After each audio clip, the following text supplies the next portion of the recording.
Hello မင်္ဂလာခင်ဗျာကျွန်တော်ဒီနေ့ပြပြသွားမယ်တော့ဒီ page အကြောင်းဖြစ်ပါတယ်ဒီ page က copyright တစ်ချိန်ထိပြီးမှ page quality အနေအဖြစ်ပြီး page reach engagement အရန်ကိုကြားနေတဲ့အတွက်ကြောင့်မို့ဒီ straight ထိတဲ့ဥစ္စာကိုဘယ်လို fair ချသွားမလဲ page quality အနေနဲ့အစင်းအောင်ဖြစ်အောင် Facebook team ကိုဘယ်လို request view တင်ပြီးမှစင်းအောင်လုပ်သွားမလဲဆိုပြီးဒီ video မှာအားလုံးကျွန်တော်ပြပြရှင်းပြပေးမယ်နောက်တစ်ခုကျတော့ကျွန်တော် page ရဲ့ not recommendation ဖြစ်နေတယ်အခုလိုမျိုး page not recommendation ဖြစ်သွားခဲ့တဲ့ star ချက်ချက်ကဖြစ်သွားခဲ့တဲ့ဆိုရင်တော့ဒီ page မှာ post အသေး content အသေးဘလောက်ပဲတင်တယ်လူအများစီကိုမရောက်ဘဲနဲ့ဒီ page မှာရှိတဲ့ follower အနေပါစီပဲရောက်တဲ့အတွက်ကြောင့်မို့ reach engagement ကြားရတယ်ဒီမှာတစ်ချက်ကြည့်မယ်ဆိုရင် your recommendation are suspended ဆိုပြီးပြထားတာကြောင့်ကျွန်တော်တို့ရဲ့ reach engagement အပိုင်းကိုလုံးဝပိတ်ချလိုက်တဲ့ဥစ္စာဖြစ်တာပေါ့နော်ဒီဥစ္စာ star ပြန်ကောင်းလာခဲ့ပြီဆိုမှ enable ဖြစ်ပြီဆိုမှတည်းကျွန်တော်တင်လိုက်တဲ့post content တွေကကျွန်တော် page မှာရှိတဲ့ follower အားလုံးစီကို notification ရောက်မယ်ကျွန်တော် page နဲ့ follower မဖြစ်တဲ့အခြားလူစီကိုလည်း Facebook team ကနေ suggest လုပ်ပြီးသွားမယ်အတွက်ကြောင့်မို့ reach engagement အသစ်တွေတိုးပြီးလာမယ်အဲ့အတွက်ဘာကြောင့်ဖြစ်လဲဆိုရင် review content တစ်ချက်နှိပ်ပြီးသွားမယ်ဆိုရင်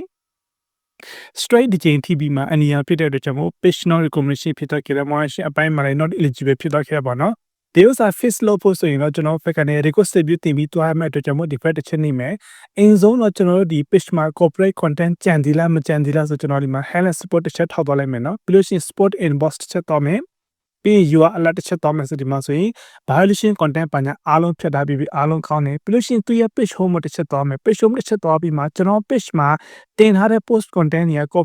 copy content တင်ထားတယ် page edit မလုပ်ဘဲတင်ထားတယ်ဒါပေမဲ့ copyright strike တော့မလာသေးဘူးဆိုရင်မလဲအဲ့ဒီ video content ကိုပြန်ဖြတ်ပြီးသွားရမယ်အကယ်လို့ဓာတ်ပုံပါညာတင်ထားတယ်ဓာတ်ပုံတွေကလည်း copy content တင်ထားဆိုအဲ့ဒီဓာတ်ပုံတွေဖြတ်ပြီးမှ page မှာ content အသစ်လေးတွေတိကျလေးတင်မယ်အကယ်လို့ကိုက copy content copy post ပဲတင်ဖို့နိုင်နေဆိုရင် copy content တွေကို copyright မလာအောင်တေချာလေး editing လုပ်ပြီးမှ page မှာတင်သွားရမယ် copy content copy video copy ဓာတ်ပုံ copy စာသားတွေကို corporate looking အောင် reuse content တွေ looking အောင်ဘလို့ editing လုပ်ပြီးသွားရမယ်ဆိုပြီးမှကျွန်တော်ရဲ့တင်နန်းထဲမှာအားလုံး video နဲ့ guide to guide ကျွန်တော်ပြပေးထားပါတယ်တင်နန်းတက်မယ်ဆိုရင်တင်နန်းကြီးက lifetime အတွက်ကိုမှ9000ကျပ်ပဲဖြစ်ပါတယ်ဒီ page ကကျွန်တော် service အထားတာဒီနေ့နဲ့ဆိုရင်6ရက်9ရက်ရှိတော့ခဲ့တဲ့အတွက်ကြောင့်မို့ဒီ page မှာဖြစ်နေတဲ့ error တွေရှိနေတဲ့ setting ပိုင်းတွေအားလုံးချိန်ပေးပြီးအထိထားတဲ့ violation content ပါညာအားလုံးဖြတ်ထားပြီးအတွက်ကြောင့်မို့ကျွန်တော်ဒီ page quality အနေအဖြစ်တဲ့အစားအစင်းအလုပ်ပေါ်လို့နဲ့ပတ်သက်ပြီးအသေးစိတ်လို့မှကျွန်တော်ပြောရှင်းပြပေးမယ့်အတွက်ကြောင့်အဲ့တော့တစ်ချက်ပြန် back ဆုပ်မယ် back ဆုပ်ပြီးကျွန်တော်ဘက်က back ဆုပ်ပြီးကျွန်တော်ဘက်ကနေ request တွေပြုတင်ဖို့ဆိုရင်ဒီဥစ္စာ screenshot ယူပြီးသွားမယ့်အတွက်ကြောင့်မို့ကျွန်တော် snap room တစ်ခုနဲ့ကျွန်တော် screenshot ဆွဲလိုက်ပါမယ် save လုပ်ပြီးတော့ခဲ့ပြီဆိုရင် request ပြုတင်ဖို့ဒီဘက်တစ်ချက်သွားမယ်ပြီးလို့ရှိရင်အောက်ဆုံးကကျွန်တော်ဒီမှာဆိုရင် give feedback ဆိုရှိရပါတော့ပြီးလို့ရှိရင် include တစ်ချက်နေမယ်ဒီပုံစံပေါ်လိုက်ခဲ့ပြီဆို allow တစ်ချက်နေမယ်ပြီးလို့ရှိရင်ကျွန်တော်ဒီမှာဖြစ်တဲ့ error ကိုရေးပြီးသွားမယ်အတွက်ကြောင့်မို့ဒီမှာကျွန်တော်စာသား asset လုပ်ပြီးထားတာစာသားရှိတယ်ကျွန်တော်ဒီမှာဆို page link ထည့်မယ်ကျွန်တော် page admin နာမည်ထည့်မယ်အတွက်ကြောင့်မို့ကျွန်တော် page link တစ်ချက် copy ကူးမယ် page link page လို့ထည့်ပြီးဆိုရင်ကျွန်တော်ဒီနာမှာကျွန်တော်ဒီ admin နာမည်ထည့်သွားမယ်အတွက်ကျွန်တော် admin နာမည်ဖြိုးစော်မင်းဖြစ်ပါတယ်အဲ့အတွက်ကျွန်တော်ဒီဥစ္စာပဲ copy ကူးပြီးထည့်လိုက်ပါမယ်စာရေးရင်ကြာနေမှာဆိုတဲ့အတွက်ကြောင့်မို့ပြီးပြီဆိုရင်ကျွန်တော်ဒီ page မှာလိုက်ဖက်မဲ့စာသားအားလုံးရေးပြီးထားတဲ့အတွက်ကြောင့်မို့ဒီစာသားတွေအားလုံး copy ကူးမယ်အရင်ဆုံးကျွန်တော် page ကိုတစ်ချက် switch လုပ်ပြီးမှပြောင်းလဲပါမယ်ပြောင်းပြီးတော့ခဲ့ပြီဆိုကျွန်တော် default တစ်ချက်လာပြီးမှဒီအပေါ်ဆုံးမှာ page လို့ထည့်မယ်ပြီးလို့ရှိရင်ကျွန်တော်ဒီအောက်မှာဆိုရင် page ကဖြစ်တဲ့အတွက်ကျွန်တော် page ကိုရွေးပြီးသွားလဲရတယ်ဒါမှမဟုတ်ရင် page option မလာဘူးဆိုရင် profile ကိုရွေးပြီးသွားလဲရပါတယ်ခင်ဗျာနော်အဲ့တော့ကျွန်တော် profile ရွေးပြီးသွားလိုက်မယ်ပြီးရင်ကျွန်တော်ဒီဘက်ကနေsubmit နေပြီးသွားလိုက်မယ်ဆိုရင်ဒီပုံစံပေါ်လာခဲ့ပြီဆိုတာပထမ step အနေနဲ့ပြီးတော့ခဲ့ပြီဒုတိယ step အနေနဲ့ request ပြုတင်ဖို့ဒီ first ချက်လာပြီးမှဒီဥစ္စာတစ်ချက်ဖြတ်ပြီးမှအောက်ဆုံးဆင်းသွားမယ်ဒီဥစ္စာတွေအားလုံး fat တော်လိုက်ရတယ်ကျွန်တော် page ကဘာကြောင့် violation ဖြစ်တယ်ဘာကြောင့် reuse content လာတယ် page ရဲ့ signification နဲ့ပတ်သက်ပြီးသူ့ဘက်ကအသေးစိတ်လို့မှပြထားပေးတယ်ဘယ်လို content တော့တင်လို့မရဘူးဆိုတဲ့အကြောင်းအရာနဲ့ပတ်သက်ပြီးသူကအားလုံး mention လုပ်ပြီးထားပေးတဲ့အတွက်ကျွန်တော်နည်းနည်းအောက်ဆင်းသွားပြီးမှကျွန်တော်ဒီမှာဒီနေ့တစ်ချက်လာပြီဆိုရင်ကျွန်တော်ဒီဖက်မှာဆိုရင်တော့ကျွန်တော်တို့ဒီ Gmail တခုထည့်မဲ့အတွက်ကျွန်တော် Gmail ကျွန်တော်တစ်ချက်ယူလိုက်ပါမယ်ကျွန်တော်တို့လက်ရှိသုံးနေတဲ့ Gmail ဖြစ်ရပါမယ် Gmail လို့ကျွန်တော် verify လုပ်ပြီးသွားမယ်အတွက်ကြောင့်မို့ပေါ့နော်ပြီးရင်ကျွန်တော်ဒီအပေါ်ဆုံး Gmail page လို့ထည့်မယ်ပြီးရင်တော့ကျွန်တော်ဒီမှာဆိုရင် page ကဖြစ်တော့ကျွန်တော် page ကိုရွေးမယ်နောက်တစ်ခုကျတော့ request view တင်မဲ့စာသားကျတော့ဒီစာသားမထည့်ပဲနဲ့ကျွန်တော်နောက်တစ်ခုစာသားထည့်ရမယ့်အတွက်ကြောင့်မို့ကျွန်တော်ဒီနေရာမှာကျွန်တော် page link နဲ့ page နာမည်တစ်ချက် copy ကူးမယ် page link နဲ့ page ရဲ့Okay ကျွန်တော်အားလုံးထည့်ပြီးတော့ခဲ့ပြီဆိုဒီဥစ္စာတစ်ချက် copy ကူးမှာပေါ့နော်ပထမတစ်ခေါက်တင်တဲ့ဒီဥစ္စာဖြစ်တဲ့ဒုတိယတစ်ခေါက်ဒီဥစ္စာတင်ရမှာမယ်အဲ့တော့ကျွန်တော်ဒီအောက်မှာ page လို့ထည့်ပြီးမှအောက်ကနေ send ဆိုရင်နေပြီးသွားလိုက်ပါမယ်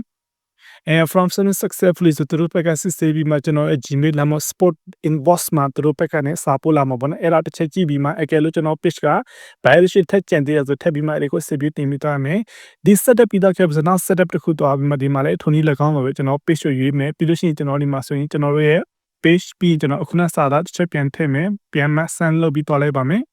from submit successfully okay ဒီဥစ္စာပြီးတော့ခဲ့ပြီးဆိုလို့ရှိရင်တော့ကျွန်တော် page မှာဆက်လက်ပြီး post content တင်ပြီးသွားရပါမယ်ကျွန်တော်ဆက်လက်ပြီး post content တင်တဲ့အခါမှာလည်းအခုနကျွန်တော်ပြောလိုက်တဲ့ပုံတွေ video တွေကိုတေချာလေး edit လုပ်ပြီးတင်ပါမယ်အကယ်လို့ကျွန်တော်တို့ကကိုပိုင် content original content တင်ဖို့နိုင်နေဆိုရင်ပို့ပြီးကောင်းတယ် original content တင်တဲ့အခါမှာဆိုရင်လည်းနောက်ခံတခြင်းပါပြီးမှတော့လို့မရအောင်နောက်ခံတခြင်းပါတော့ခဲ့တဲ့ဆိုရင် copyright strike လေးထိတော့ခဲ့တဲ့ reuse content လေးထိတော့ခဲ့တဲ့အတွက်ကျွန်တော် page ကပြန်စိမ့်လာပဲထပ်ပြီးမှ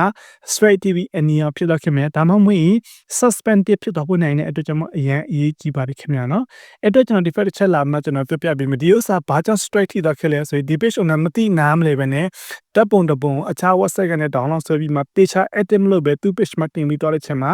အဲ့ဒီတပ်ပုံတစ်ဆင့်ပြန်မှ reuse content လာပြီးမှ straight TV မှာအနီရောဖြစ်မှ page suspended ပြောက်တော့ခဲ့ပါတော့နော်အခုတော့ကျွန်တော်ဖက်ကနေ request review တင်ထားပြီးတယ် page မှာဖြစ်နေတဲ့ error တွေရှိနေတဲ့ copyright content တွေလည်းအားလုံးဖြတ်မှာ request review တင်ထားပြီးတဲ့အတွက်ကျွန်တော်ဒီ page ကတိတ်မကြခင်မှာပြန်ပြီးစိမ့်လာမယ်ပြန်ပြီးစိမ့်လာခဲ့ပြီဆိုကျွန်တော်ရဲ့ page profile မှာ live group အနေနဲ့ screenshot ရိုက်မှကျွန်တော်ပြပေးမယ်ဒီနေ့က page တစ်ခုစိမ့်တော့ခဲ့တဲ့အတွက်ကျွန်တော် add page ကိုကျွန်တော်တစ်ချက်ပြပေးမယ်အဲ့ဒါကြောင့်ဘာလို့ကျွန်တော်ရဲ့ဒီ channel မှာတင်ဖို့အဆင်သင့်ထားတာဒီမှာဆိုရင်တော့ hello ဆရာ page ကစင်တော့ခဲ့ပြီး page is recommendation နဲ့စင်တော့ခဲ့ပြီးဘာမှချက်ချင်းမဆိုရင် page is recommendation စင်တော့ခဲ့ပြီးဆိုဒီလိုလေးပြမယ်နော်ဒီအောက်မှာဆို active ဆိုပြီးပြမယ်ကျွန်တော်တစ်ချက်ပြန်ပြပေးမယ်အခုနောက်ဥစား page recommendation အခြေအနေဘယ်လိုရှိလဲဆိုမှဒီမှာတစ်ချက်ချင်းမ suspended ဆိုပြီးပြတယ်ဒီမှာတစ်ချက်ချင်းမဆိုအားလုံးကactive ဆိုပြီးပြတာပေါ့နော်အခုလိုမျိုးဖြစ်တာခဲ့ပြီဆို page rush enrichment တွေတည်တည်တော်တော်ကောင်းလာမယ်ပြီးလို့ရှိရင်သူက profile အနီးဖြစ်တဲ့ဥစ္စာလဲ service အထားအတွက်ကျွန်တော် profile အတွက်လည်းကျွန်တော်ဘက်ကအားလုံးload ထားပေးပြီးတဲ့အတွက်ကျွန်တော်နောက် upload ဆို same ဆိုကျွန်တော်ပြောတယ်ပြီးလို့ရှိရင်သူ့ဘက်ကအဆင်ပြေတဲ့အတွက်ကျွန်တော်သူ့ရဲ့အတိကိုလည်း success လုပ်ပြီးသွားပြီးတဲ့အတွက်ကျွန်တော်အရန်ကိုကျေးဇူးတင်ပါတယ်သူ့ရဲ့အတိတရားလည်းကျွန်တော်ကို contact လုပ်ပြီးမှ service လာပြီးမှအပ်ပါတယ်Okay ဒီနေ့ဒီ blog ဒီလောက်ပဲအားလုံးကျွန်တော်ကျေးဇူးတင်ပါတယ်ဒီ page ကပြန်ဆင်းတော့ခဲ့ပြီဆိုရင်ကျွန်တော်ရဲ့ page ကျွန်တော် channel မှာ live group အနေနဲ့ကျွန်တော်တင်ပေးမယ် page quality အနီးအဖြစ်တော့ခဲ့တဲ့အဝိုင်းဖြစ်တော့ခဲ့တဲ့ profile အနီးအဝိုင်းဖြစ်တော့ခဲ့တဲ့ဆိုရင်အခု request ပြုတင်အခုချက်ချင်းပြန်ဆင်းနိုင်လို့လုံးဝမရှိဘူးဒါပေမဲ့ကျွန်တော်စီကို service အရင်တော့ page ကိုအရင်ဆုံးကျွန်တော်စစ်ဆေးတယ်ဒီအမားတွေအားလုံး fair ရှားတယ်ပြီးလို့ရှိရင် page owner လည်း page နဲ့ပတ်သက်ပြီးရှောင်းရဆောင်နဲ့ပတ်သက်ပြီး copy post copy content တွေဘယ်လိုတင်သွားရမလဲအားလုံးပြောပြရှင်းပြမှာ page owner ဖက်ကတင်တဲ့ content ကြည့်ပြီးမှကျွန်တော်ဖက်ကနေ request ပြုတင်ပြီးဖြစ်ပါတယ် request တင်ပြီးရပ်ပိုင်းအတွင်းမှာပြန်ပြီးမှစိမ့်ပါတယ်အားလုံးကျေးဇူးတင်ပါတယ်